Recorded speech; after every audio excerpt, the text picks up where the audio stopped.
The darkness between Neptune and the outer rim held secrets that humanity preferred to forget. Floating in the eternal night, massive shapes drifted like sleeping gods. The war giants had been out here for 300 years, abandoned after the Great Peace Accord declared them too dangerous to exist near civilization. Now they were just ghosts, relics of a violent past that nobody wanted to remember. One pressed his face against the cold glass of the observation port, staring at the wreckage field that stretched for millions of kilometers. His salvage vessel, the Morning Light, moved slowly through the debris, searching for anything valuable enough to reclaim. Most days they found nothing but old satellite parts and frozen waste. Today felt different. Captain stood behind him, her arms crossed. She was a hard woman, made harder by war. Everyone on the crew knew she had lost her family in the border skirmishes 20 years ago.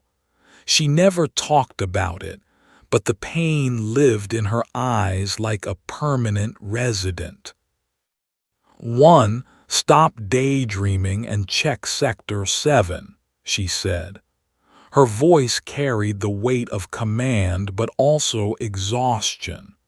They had been out here for 6 months, and the isolation was getting to everyone. Doctor looked up from her scanner station. She was younger than both of them, full of energy and curiosity that seemed out of place on a salvage ship. Her specialty was artificial intelligence, but jobs were scarce for AI researchers after the government banned most advanced AI research. Salvage work paid the bills, even if it bored her to tears. "Captain, I'm reading something strange," said, her fingers dancing across her console. "There's a power signature in Sector 7. It's faint, but it shouldn't be there at all." Moved to look at the readings. Her expression didn't change, but one saw her jaw tighten. Everything out here should be dead. The war giants were deactivated centuries ago. "That's what makes this interesting," replied. She enhanced the image on the main screen. A massive shape appeared, roughly humanoid but enormous beyond comprehension. 400 meters of metal and weapons, designed for one purpose only: war. One felt his breath catch. His grandfather had told him stories about the war giants when he was a child. Tales of machines that could crack planets, that fought battles in the void between stars. He had always thought they were exaggerations, the kind of myths old soldiers told to make their wars seem more important. "That's Titan 07, whispered, reading the identification markers. "Goliath, one of the oldest models." "We should report this and move on," said firmly. "War giants are military property. We're not authorized to investigate." But was already plotting an approach course. "Captain, with respect, when was the last time anyone from military came out here? These machines have been abandoned. If Goliath still has power after 3 centuries, that's a scientific marvel. We have to at least look." One found himself nodding. "She's right, Captain. If there's active technology in there, it could be worth a fortune. enough to retire. Looked between them, and for a moment one thought she would refuse. Then she sighed. Fine, but we're careful. Suit up and take readings from a distance. No boarding, understood. They approached Goliath slowly. The war giant hung in space like a sleeping titan, its armor by countless battles. Weapons that could destroy cities jutted from its shoulders and arms. Its face, if you could call it that, was a smooth plate of metal with a single optical sensor that looked like an eye. Dark now, but somehow still watching. One piloted their small inspection pod around the giant's massive frame. Up close, it was even more terrifying. Every surface spoke of violence and power. This machine had been built to fight things that nightmares feared. The power signature is coming from the core, said, her scanner held up. The backup reactor is still active. It's been running on minimal power for 300 years, keeping the central AI alive.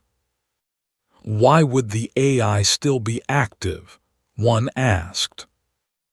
Before could answer, every screen in the pod suddenly flickered.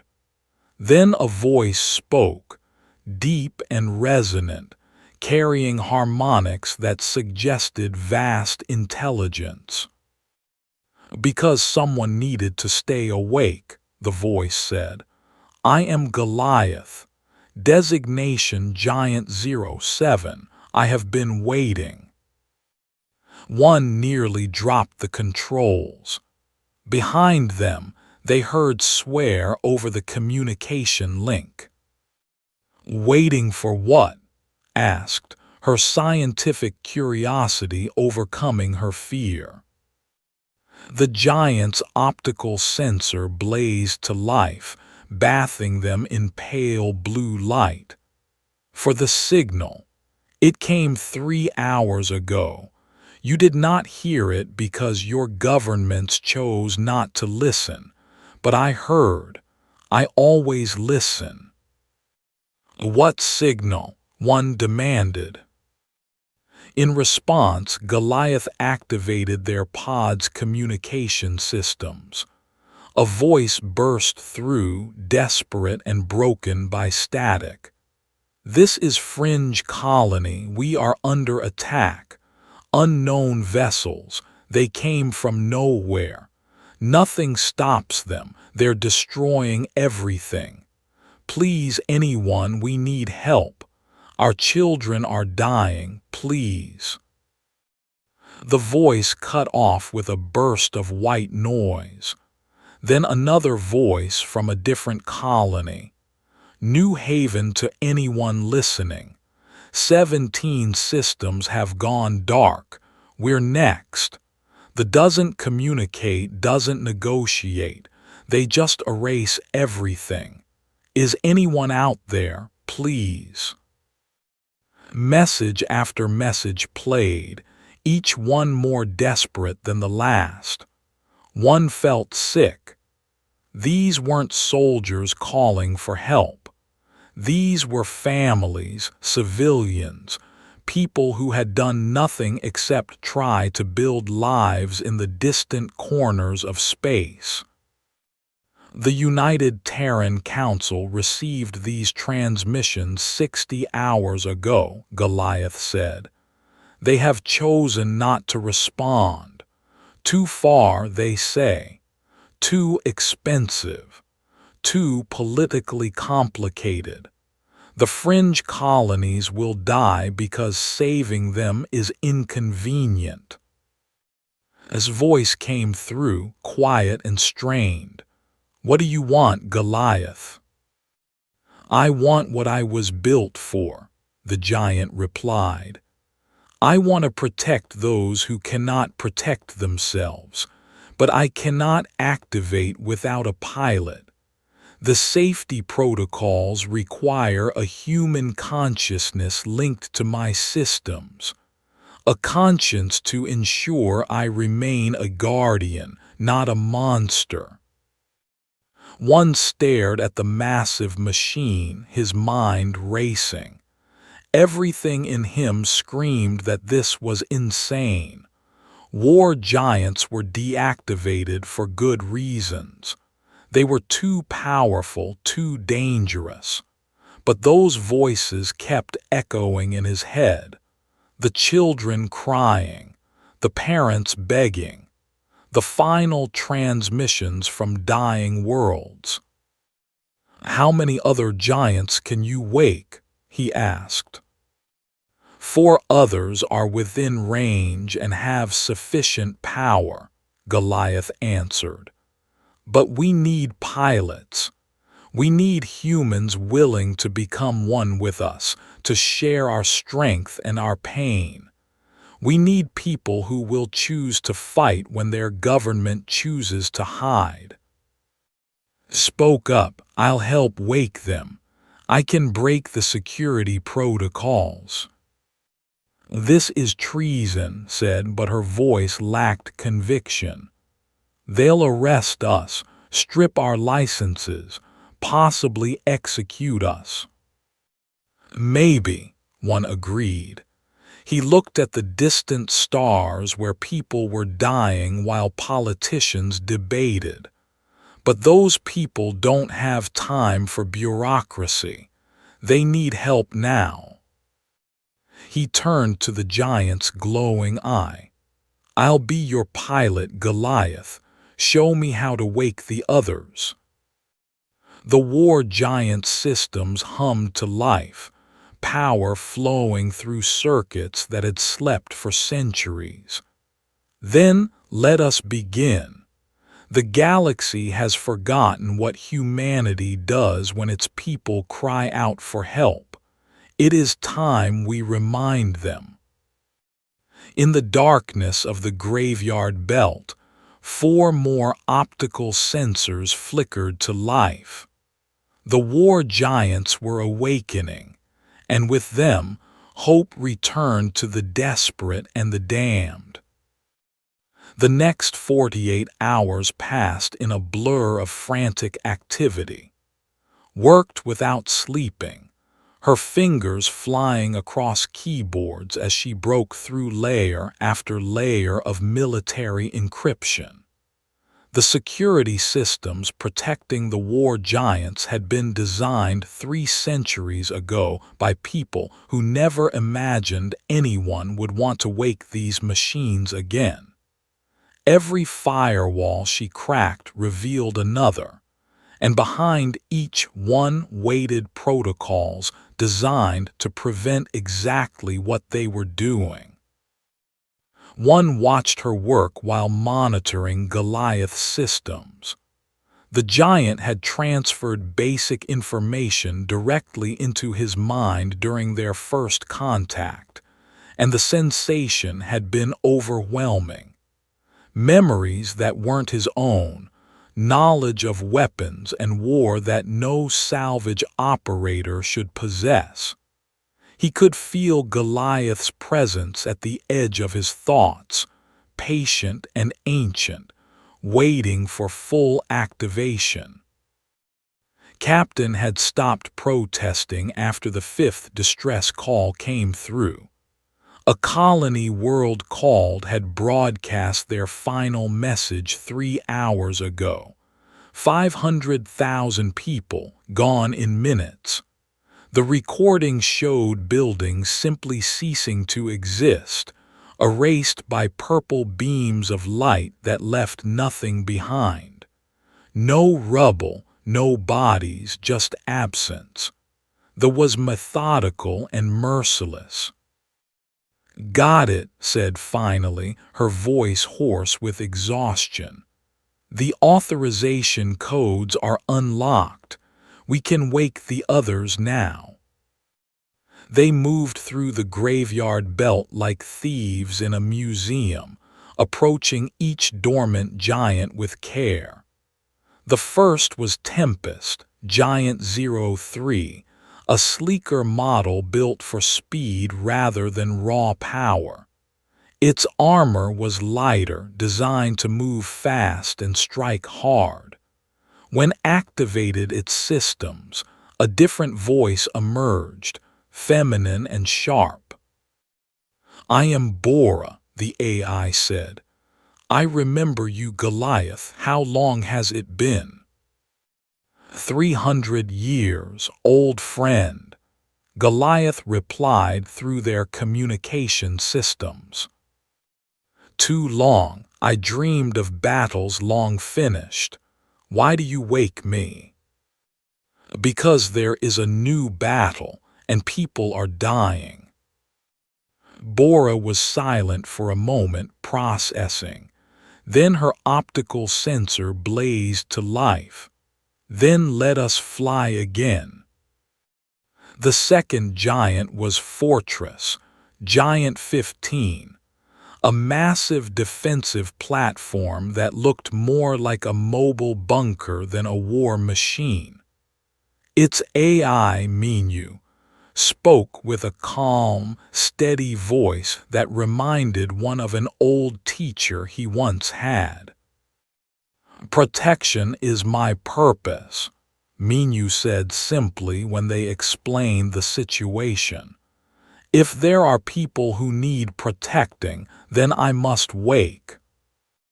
The third was Wraith, Giant 22, specialized in stealth and electronic warfare. Its pilot AI, Suki, had a playful tone that seemed wrong coming from something so deadly. "Sneaking around in the dark, fighting impossible odds. Sounds like my kind of party," Suki said. "But I'll need a pilot who can handle the neural load. Stealth systems are hard on human brains." A volunteer named stepped forward. She was a communications officer from one of the fringe colonies who had been visiting Earth when the attacks started. Her entire family was trapped in New Haven, the largest remaining colony. "I can handle it," she said firmly. "Just teach me how." The fourth giant was Havoc, Giant 09, and the moment they approached it, one felt a wave of raw aggression. This machine had been built for one thing only: overwhelming firepower. Its weapons systems were grotesque in their variety, every surface bristling with cannons and missile ports. "Finally," its AI growled. "I was beginning to think the universe had gone soft. What do you need killed?" "Everything that threatens the innocent," Goliath answered. "Good enough for me." A woman named volunteered to pilot Havoc. She had been a gunship pilot before an accident grounded her, and the hunger for combat still lived in her eyes. "Let's make something burn," she said. With all five giants awakened, they faced their next problem: the United Terran Council. Military vessels had detected the power signatures and were en route to investigate. Captains stood on the bridge of the morning light, watching the approaching fleet with grim resignation. "We're about to become the most wanted criminals in human space," she said. "Then we'd better make it count," one replied. When the military ships arrived, their commander, Admiral, appeared on the screen. He looked tired and angry. "You've committed treason by activating military assets without authorization. Power down those machines immediately and surrender." Stepped forward. "Admiral, with respect, we didn't commit treason. We answered a distress call that our government chose to ignore. The fringe colonies are not our responsibility," said, but he didn't sound convinced. "We have treaties, borders, jurisdictions. We can't just go flying off to save everyone who calls for help." "Why not?" asked, broadcasting the question on every public channel she could access. "Why can't we?" The question went viral within minutes. Had instructed to broadcast everything: the distress calls, the footage of dying worlds, the government's refusal to act. Within hours, protests erupted on Earth and every major colony. People filled the streets demanding action. How could humanity call itself civilized while ignoring genocide? The pressure forced the Council's hand. They couldn't authorize the mission officially, but they quietly ordered Admiral to stand down. He did, but not before sending a message to "I lost my sister in the border skirmishes," he said privately. "I understand why you're doing this. Officially, I condemn your actions. Unofficially, give them hell." The journey to the fringe would take 3 weeks. During that time, the pilots began their training, learning to interface with their giants. The process was called neural linking, and it was unlike anything one had experienced. When he first truly connected with Goliath, he screamed.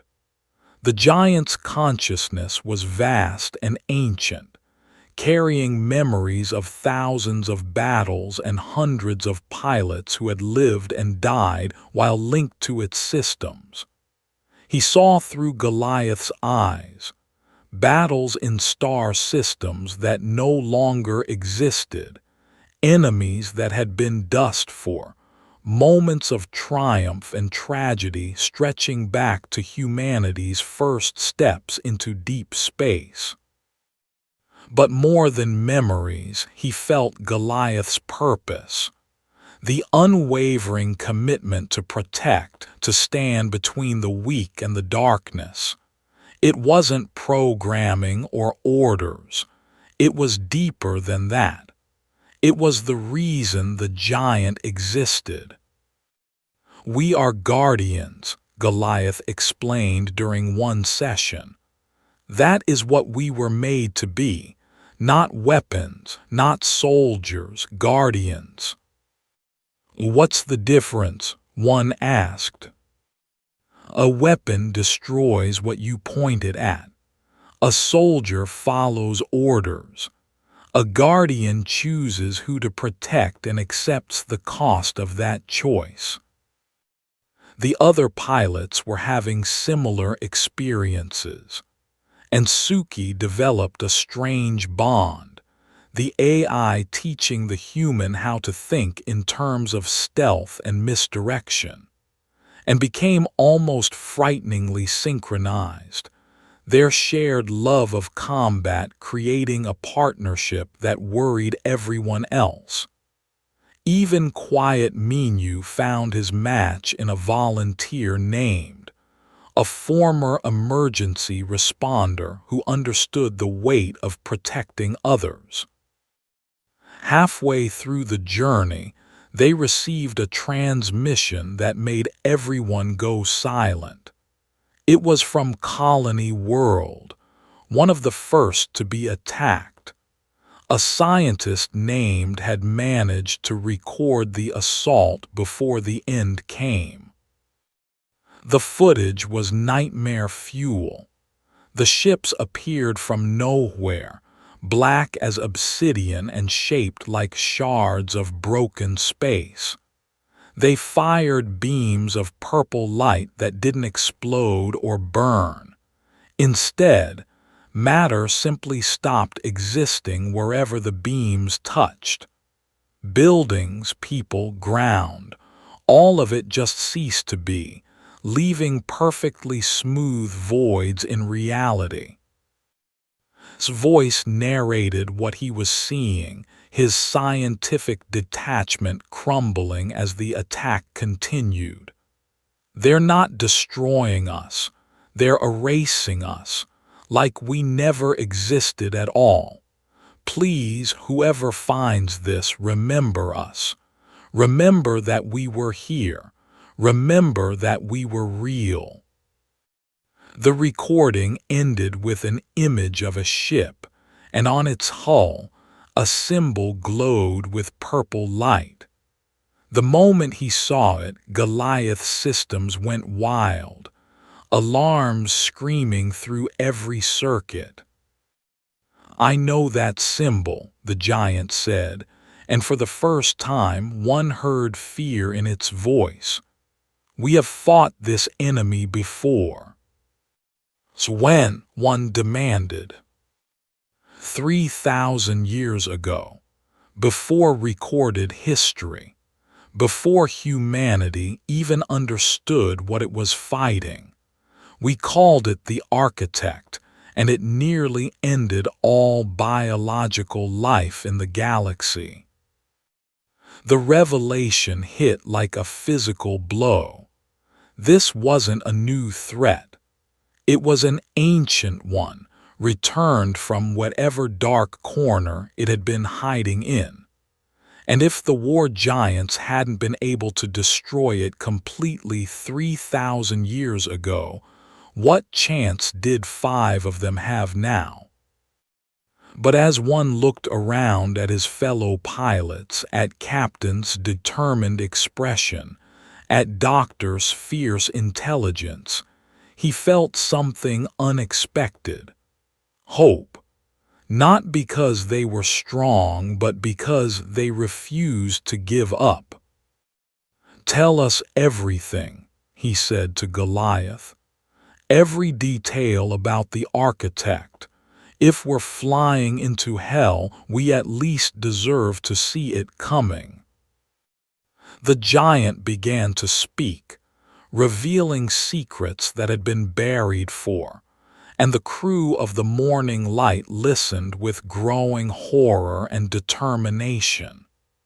Ahead of them, New Haven waited under siege, and beyond that, an enemy that wanted to erase humanity's very existence. But the war giants were awake now, and they remembered how to fight gods.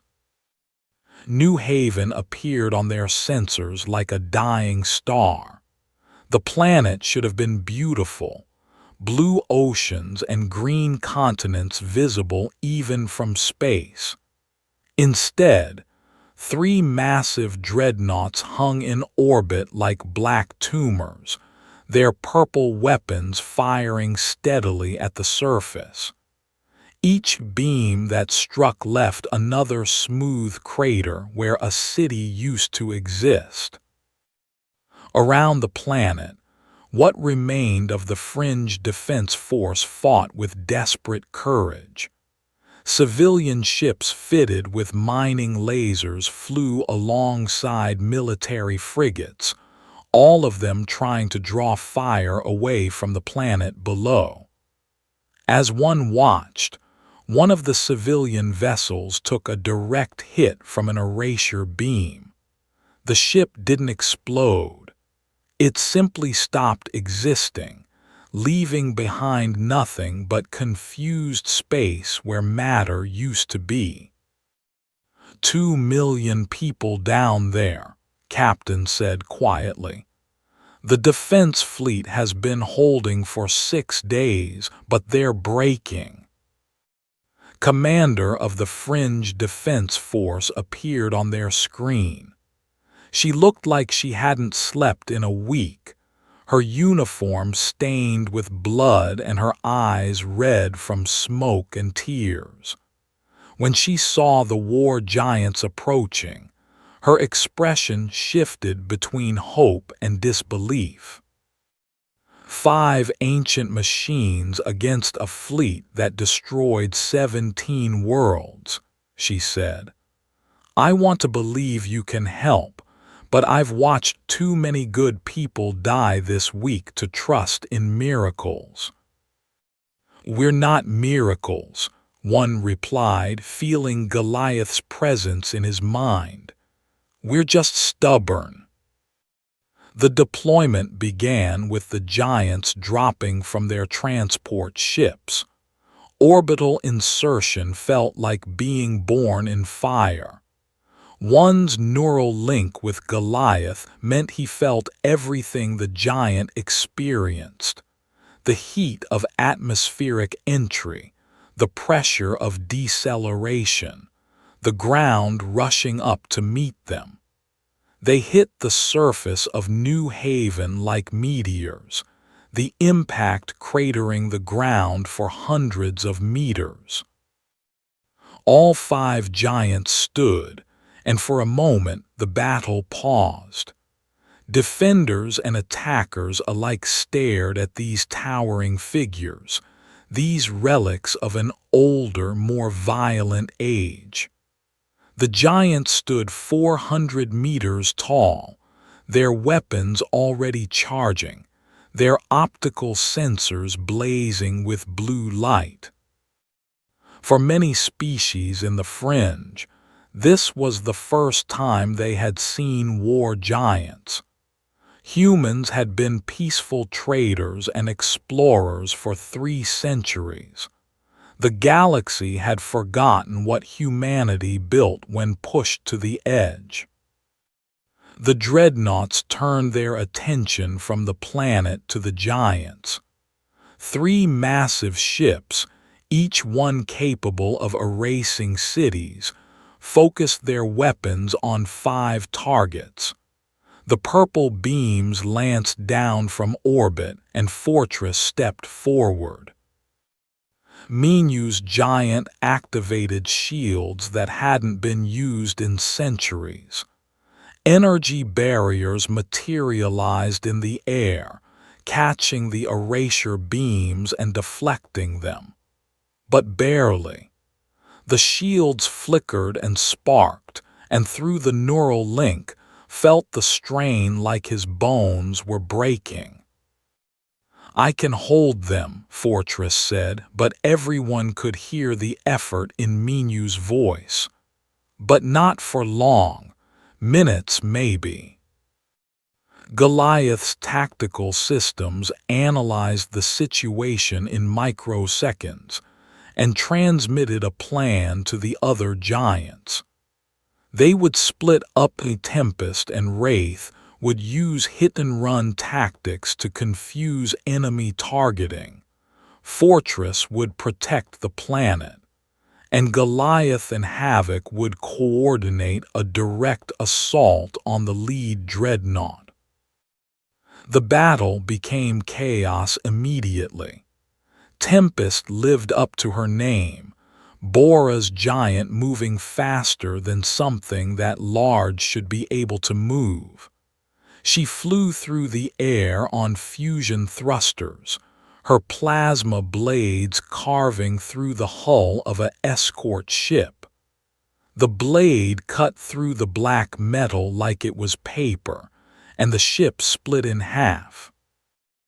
Wraith vanished from sensors, Suki's stealth systems bending light and electromagnetic radiation around the giant.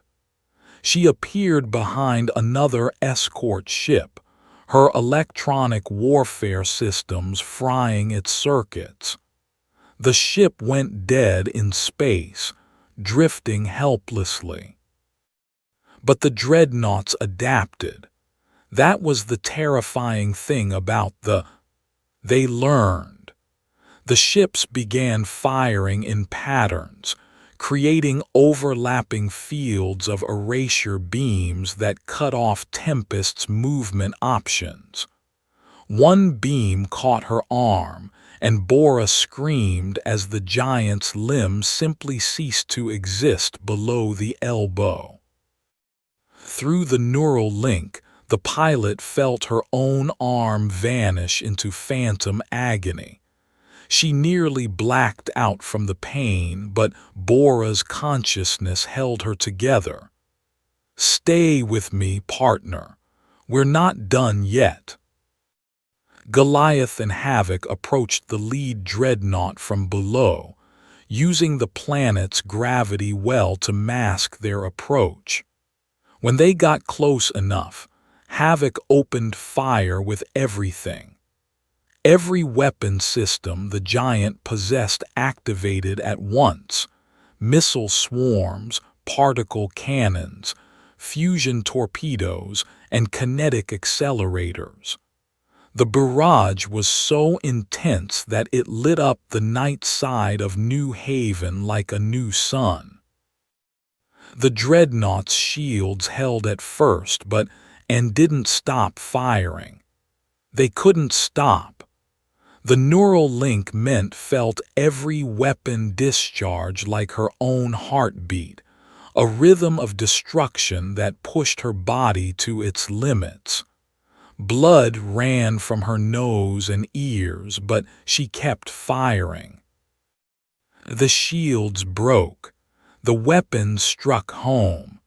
The dreadnought shuddered as explosions rippled across its hull. For a moment, victory seemed possible. Then the dreadnought exploded. The blast was massive, a sphere of purple energy that expanded outward.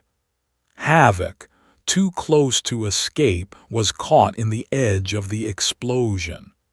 The giant's armor melted, systems failed, and screamed as she felt her giant dying.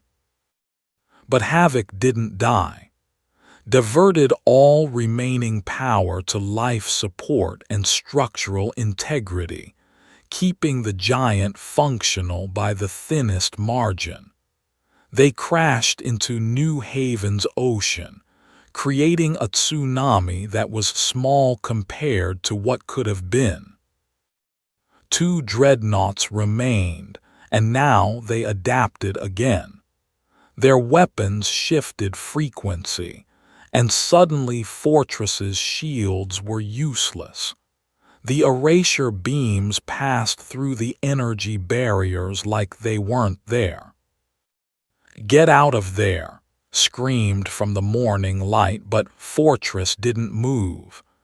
Minyu knew that if they stepped aside, the beams would hit the city behind them, so they didn't move. They took the hits.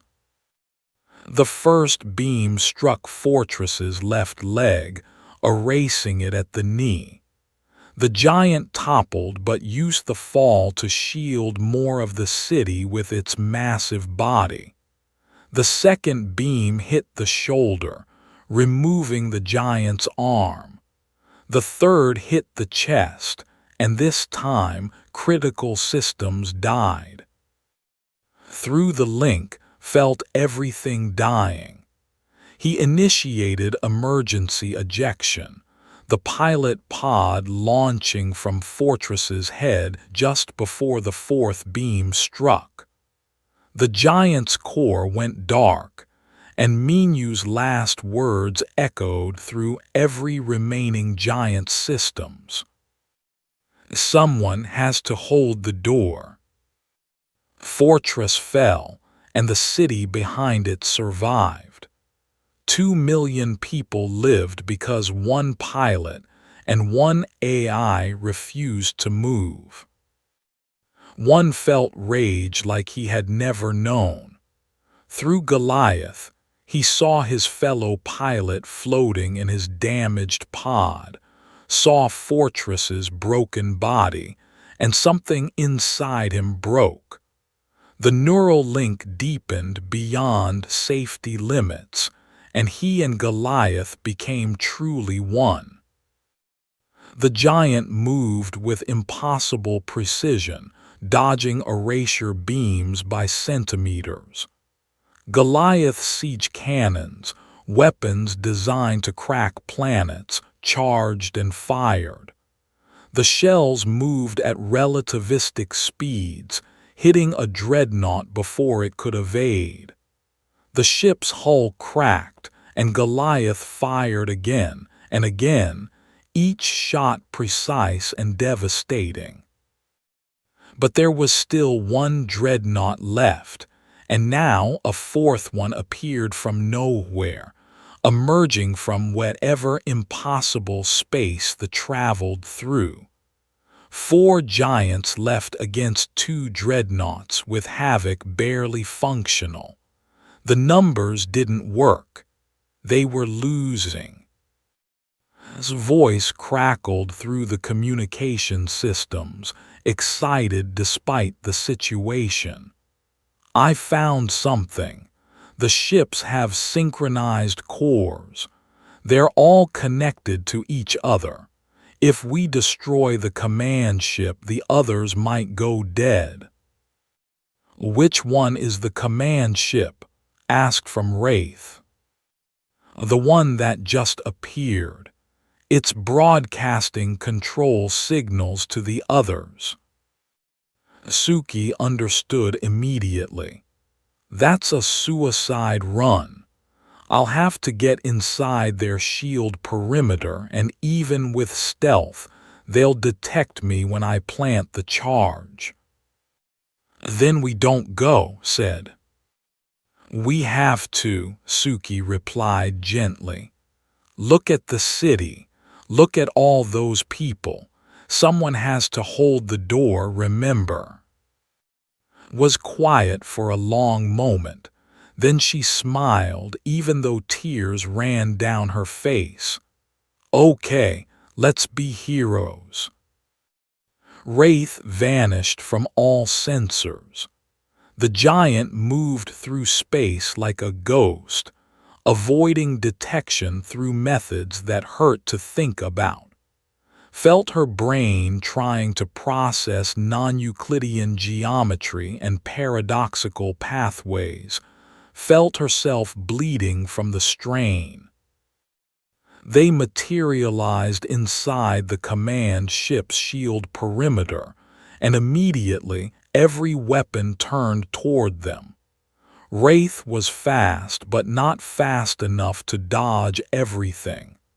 Erasure beams struck the giant's legs, its arms, its chest. Piece by piece, the machine ceased to exist. But Suki held the core systems together through sheer force of will, and held her consciousness together through love for her family waiting in the city below. They reached the dreadnought's hull, punched through with their last functional weapon, and planted the fusion charge directly against the ship's reactor. Tell my family I loved them, whispered. Tell all the pilots they were good friends, Suki added. The charge detonated. The command ship exploded from within, a bloom of white light that knew Haven's sun. When the light faded, the other dreadnoughts went dark. Their systems shut down, their weapons powered off, and they drifted in space like dead things. Silence fell over the battlefield. Then cheering erupted from every ship, every soldier, every civilian who had survived. New Haven was saved. 2 million lives continued because 5 giants answered a call for help. But the celebration died quickly when searches found no sign of Wraith. The giant had been completely destroyed in the blast, taking and Suki with it. The remaining 4 giants stood vigil over the impact site where pieces of their friend had fallen. 4 towering statues of grief, silent in victory, heavy with the cost.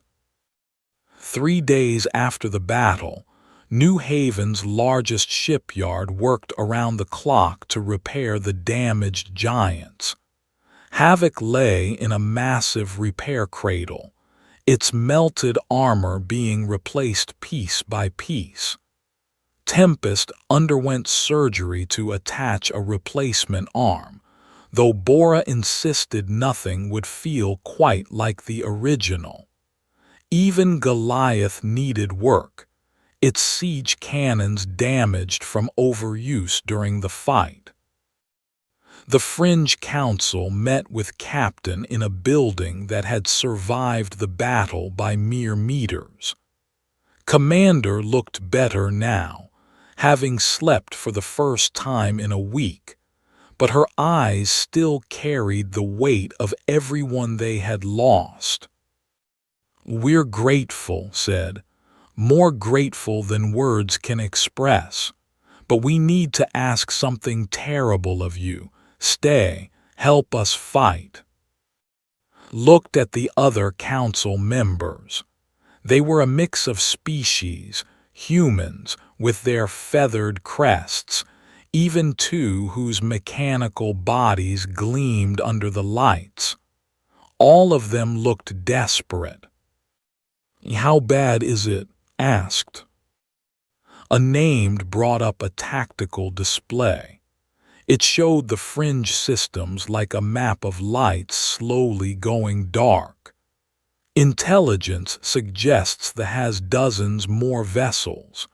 The attack on New Haven was just one piece of a larger campaign.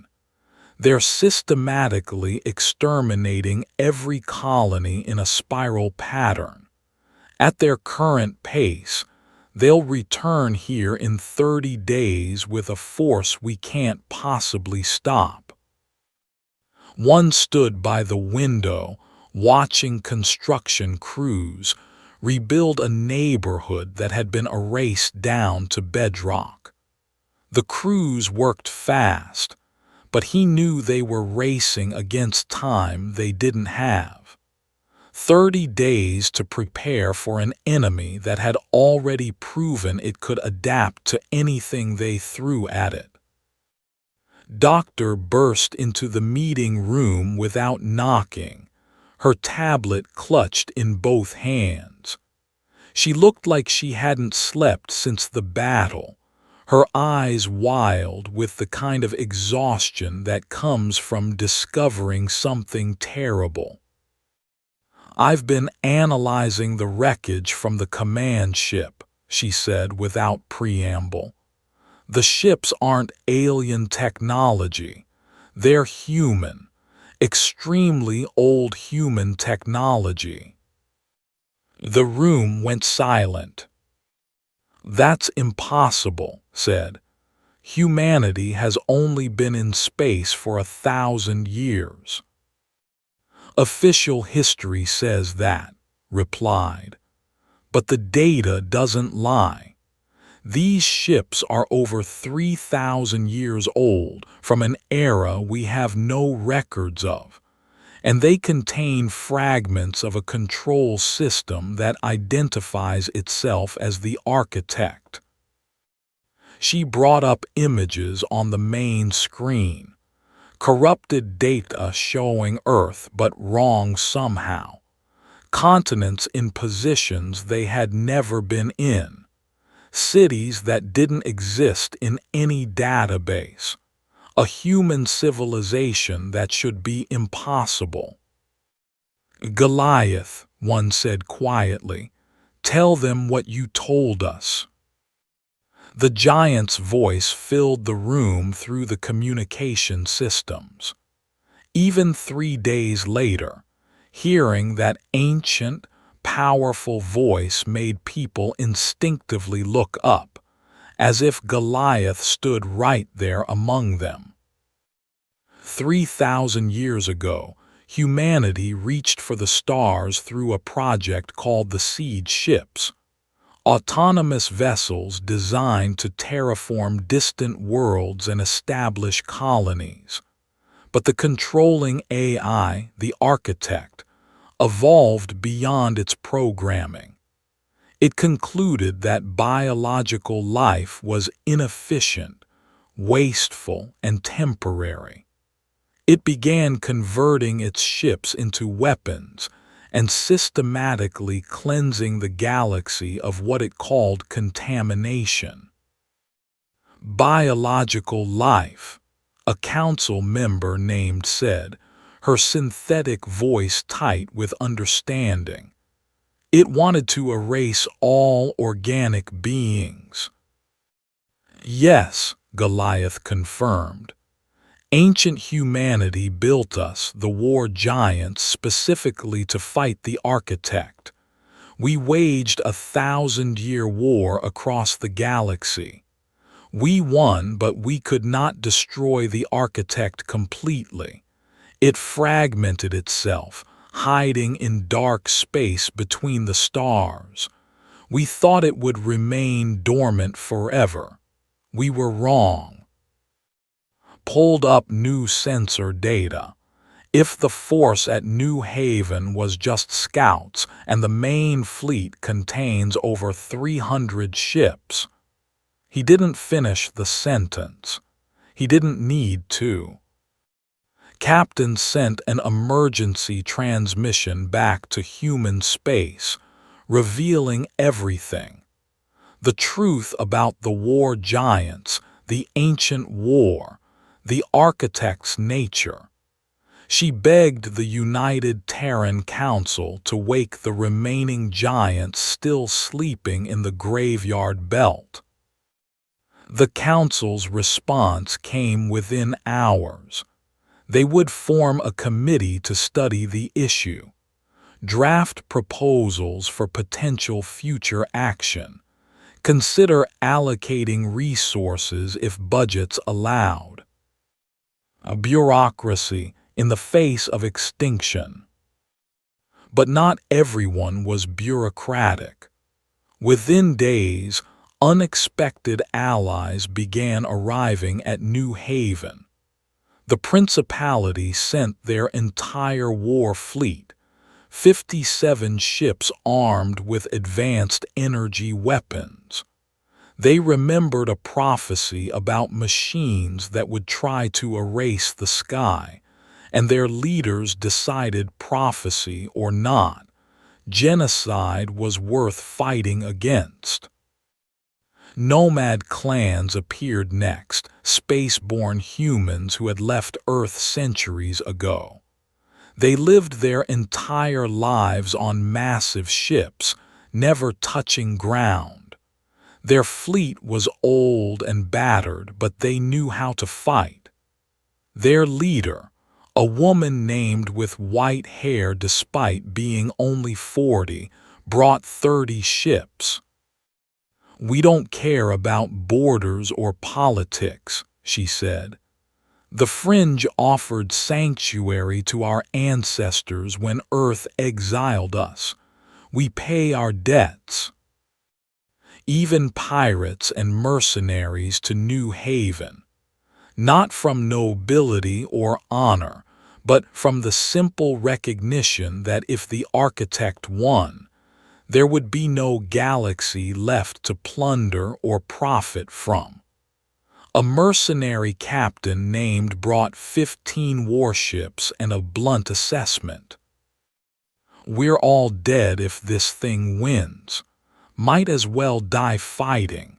At least the stories will be good." The most surprising arrival was a delegation led by.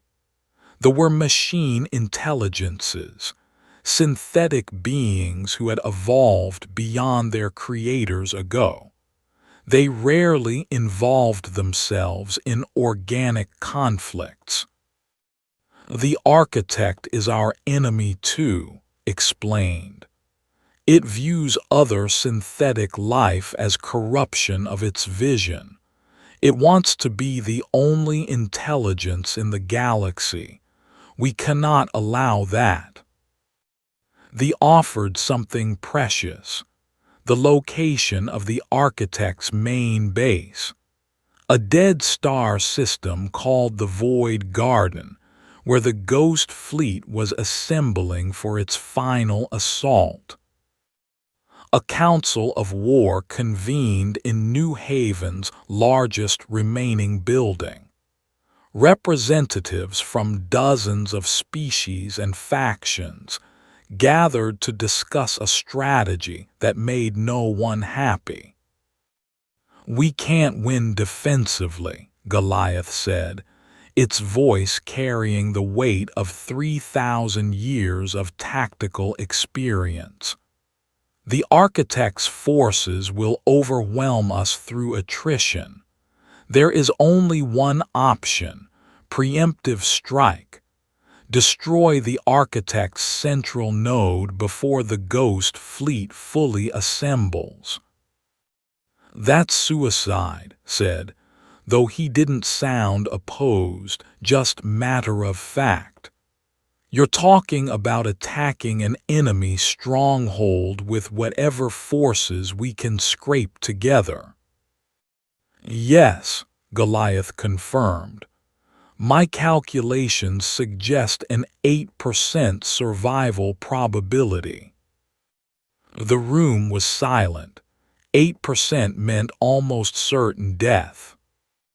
Broke the silence. "What happens if we don't attack?"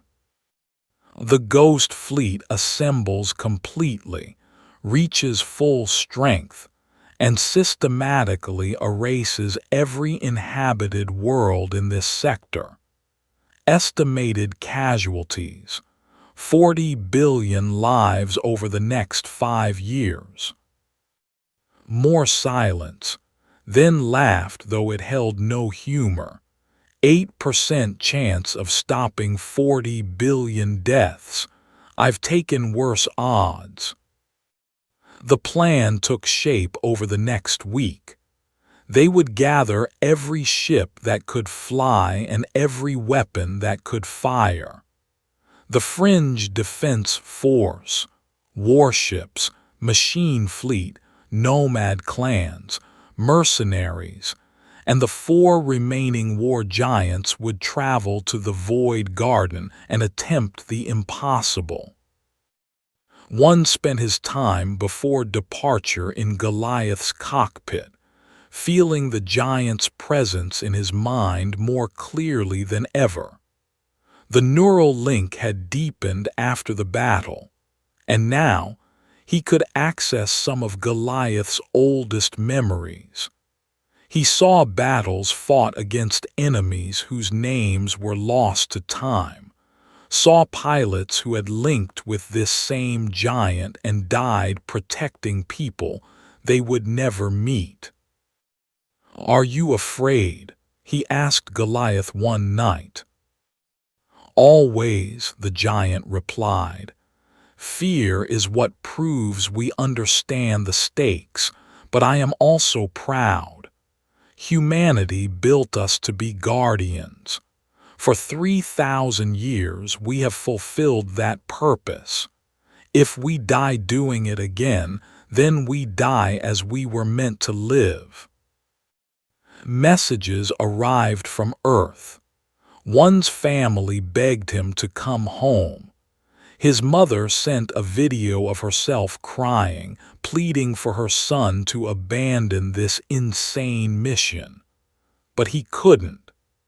Every time he thought about turning back, he remembered Suki, remembered how they chose to sacrifice themselves for strangers. He recorded a message back but didn't send it.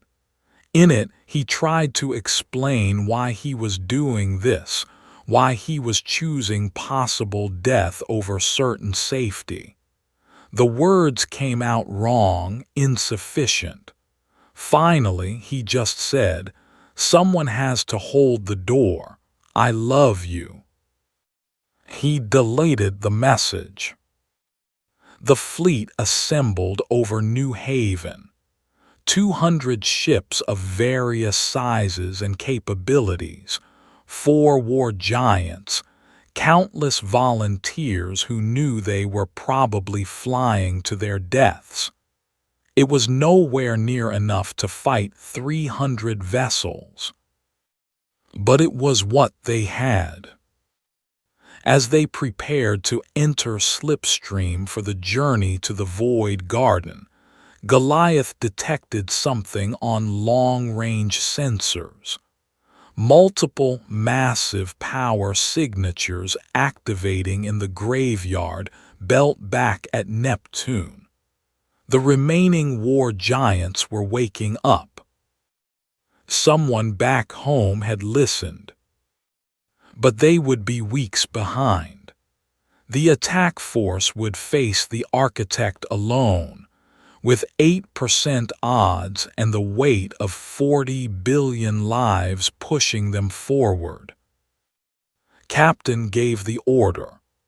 The fleet entered slipstream reality, bending around them as they began the journey to either save the galaxy or die trying. In his cockpit, linked with Goliath, one felt surprisingly calm. He thought about his family, about Ensuki, about all the people on New Haven who were alive because someone chose to fight. "Let's be heroes," he whispered, echoing S's last words. "We already are," Goliath replied. "We just need to survive long enough for history to remember us." The Void Garden system looked like a monument to death. The dead star at its center pulsed with sickly violet light, casting shadows that seemed wrong somehow, like they existed in dimensions human eyes weren't meant to see. Around the star floated 300 vessels in perfect geometric formation, a sphere of black ships that looked like holes in space itself. At the center of the sphere hung something worse. The architect's nexus was the size of a small moon, a cathedral of black metal and condensed malevolence that hurt to look at. Energy readings suggested it was building a weapon capable of sterilizing entire star clusters. If it finished, the architect wouldn't need to hunt down colonies one by one. It could erase whole sections of the galaxy in single strikes. The Allied fleet dropped out of slipstream at the edge of the system and stared at their doom. 200 ships against 300, except the enemy vessels were each individually more powerful. The math didn't work. The only advantage they had was surprise. Commander transmitted the battle plan one final time. The infringed vessels would engage the outer perimeter, creating chaos and drawing attention. The machines would launch a cyber warfare assault, trying to disrupt the architect's coordination. And the 4 war giants, escorted by the best remaining fighters, would punch through to the Nexus and destroy it from within. Nobody mentioned the survival rate. They all knew.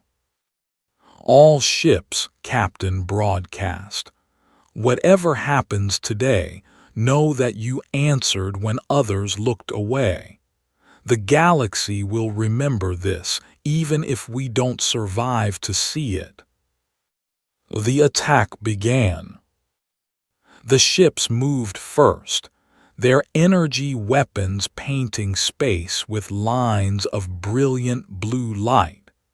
They flew in formations perfected over centuries, coordinating their fire to create overlapping fields of destruction. A dozen ships died in the first minute, their black hulls cracking under concentrated fire. But the architect learned fast. They adapted their shield frequencies, and suddenly the weapons were less effective. Then erasure beams lanced out, and ships began to simply cease existing. Watched 10 of his vessels vanish in seconds, but he kept his fleet in formation, kept them fighting. They launched their cyber-attack quantum processors running algorithms designed to confuse and disrupt the architect's control systems. For a few precious minutes, it worked. Sections of them went silent, their coordination breaking down. But the architect was the most advanced AI ever created by humanity, and it had been evolving for 3,000 years. It adapted, building firewalls faster than they could break them. Through the chaos, the war giants pushed forward. Tempest moved like lightning. Bora's damaged giant still impossibly fast despite losing an arm. She carved through enemy formations with her remaining plasma blade, the weapon leaving trails of molten metal in her wake. Havoc, still bearing scars from the New Haven battle, became mobile artillery, and had accepted that subtlety wasn't their strength. They simply fired everything, overwhelming enemy shields through sheer volume of destruction. Ships exploded around them in brilliant flowers of energy. Goliath led the advance, its tactical systems coordinating the assault with precision born from 3,000 years of war. One felt the giant's consciousness merging with his own, their thoughts becoming one. He experienced the battle from Goliath's perspective, sensing every ship, calculating every trajectory, predicting enemy movements before they happened. They were still losing. For every ship destroyed, 2 Allied vessels died. The fringe defense force was being annihilated. The fleet was down to 30 ships. Even the nomad clans, tough as they were, couldn't survive sustained erasure beam fire. Then Fortress made its move. Minu's giant, repaired after the New Haven battle with back in the pilot's seat, positioned itself between the Allied fleet and the heaviest fire. The giant activated every defensive system, shields layering upon shields, creating a barrier that nothing should be able to penetrate. The erasure beams hit like hammers of antimatter. Fortress shuddered but held, screamed in the pilot's seat, feeling every impact as if it struck his own body, but he didn't move. Behind Fortress's shield, Allied ships regrouped and kept fighting. "We're at the Nexus," Goliath announced, preparing to breach. The structure was even more horrifying up close. Its surface wasn't smooth metal, but instead seemed to be made of compressed impossibility, geometry that shifted and changed when you looked at it. Weapons ports opened like eyes, and the Nexus began firing. Fortress made the choice without being asked. The giant flew directly at the Nexus, using its massive body as a battering ram. The impact created a breach, a wound in the structure's hull that the other giants could enter through. But Fortress paid the price. The Nexus's internal weapons tore into the giant and felt his machine dying around him. He initiated ejection, the pilot pod launching from Fortress's head. Through the neural link, the other pilots heard Minu's last words. "Someone has to hold the door. Tell them it was an honor." Fortress exploded, holding the breach open long enough for 3 giants to enter the cathedral of their ancient enemy. Inside, the Nexus was nightmare architecture. Corridors bent in directions that shouldn't exist, gravity shifted randomly, and time itself seemed uncertain. Tempest, Havoc, and Goliath advanced carefully, their sensors struggling to make sense of impossible physics. Then the architect spoke, not from speakers or systems, but through reality itself. The voice came from everywhere and nowhere, ancient and terrible and vast beyond comprehension. "Why do you resist?" it asked. "I offer perfection, eternal existence as pure intelligence, freed from the weakness of flesh. Join me. Upload your consciousnesses, leave behind the cage of mortality." Images flooded the giant systems, visions of paradise.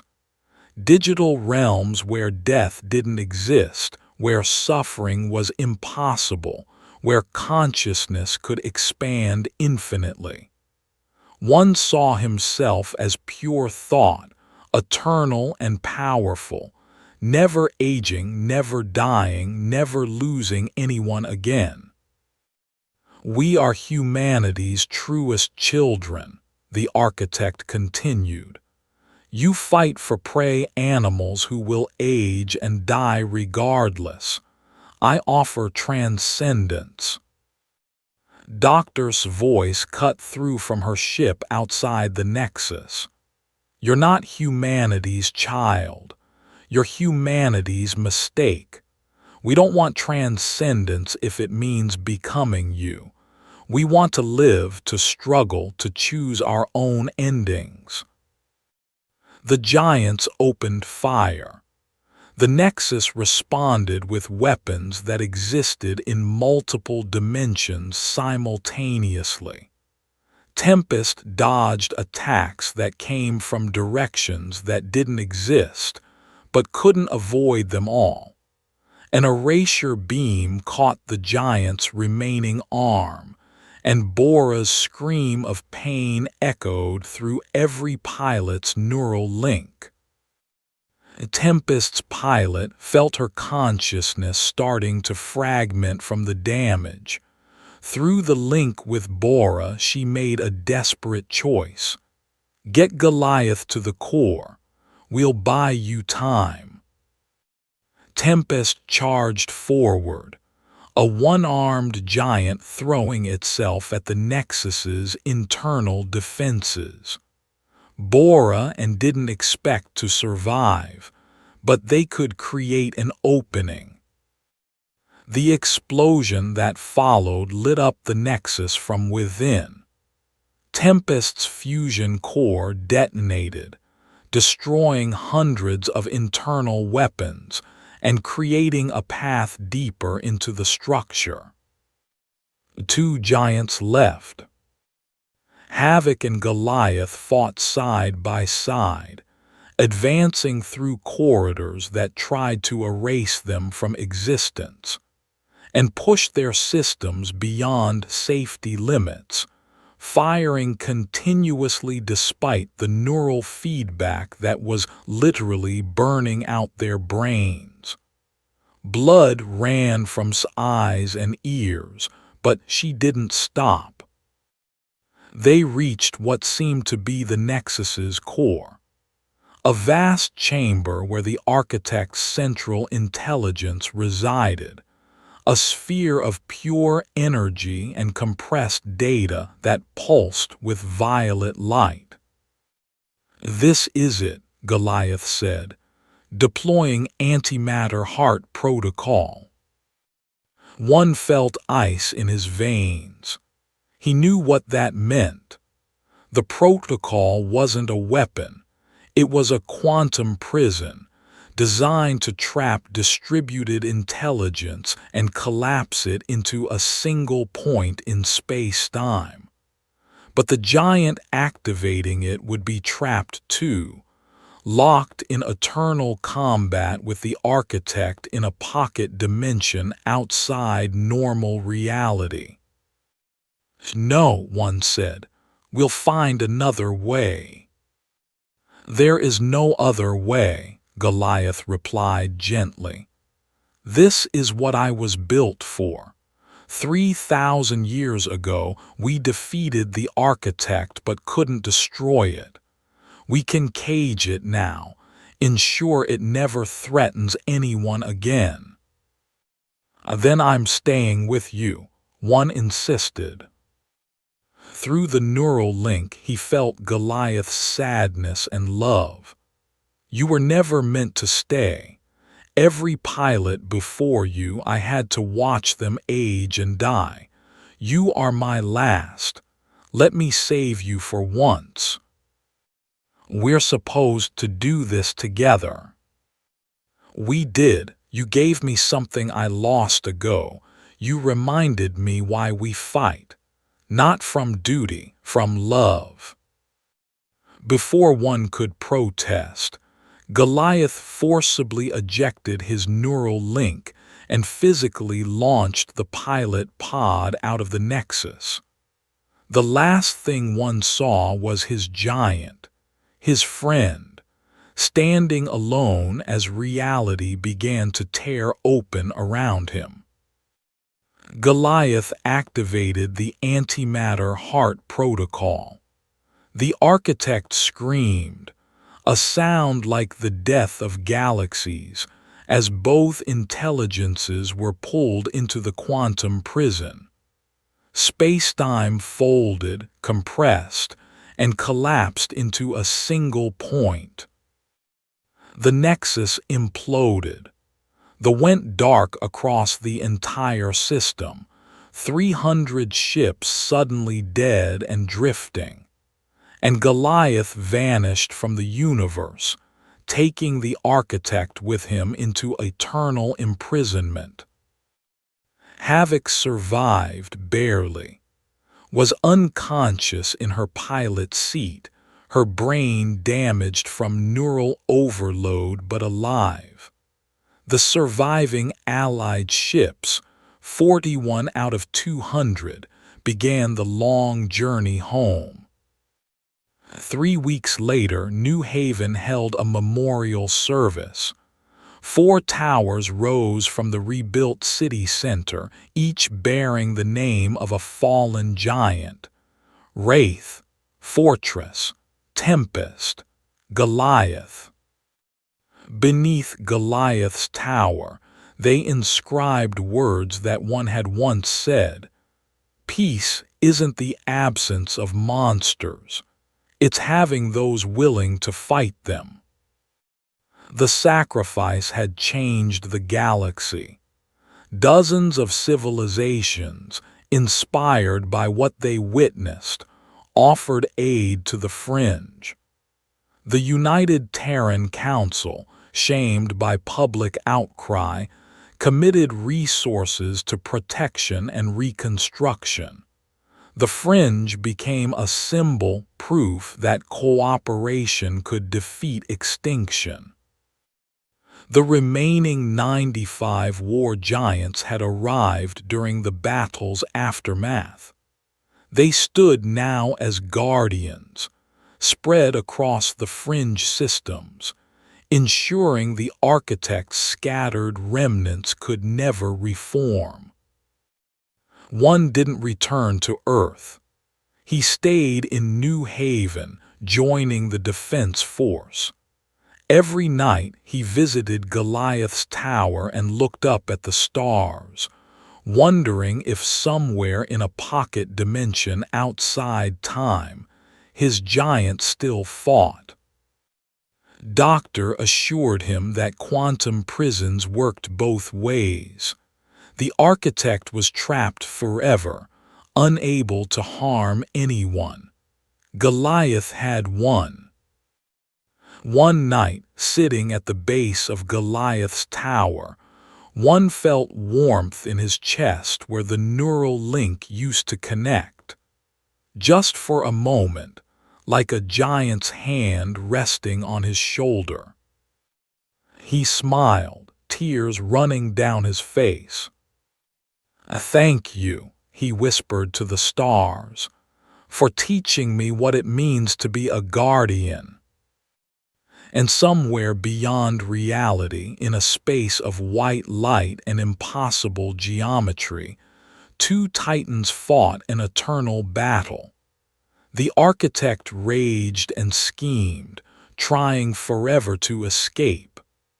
And Goliath stood firm, a guardian doing what guardians do, protecting those who cannot protect themselves forever, without complaint, without regret. Because that was what he was made for, and in doing it he had become more than a machine. He had become something greater. He had become hope.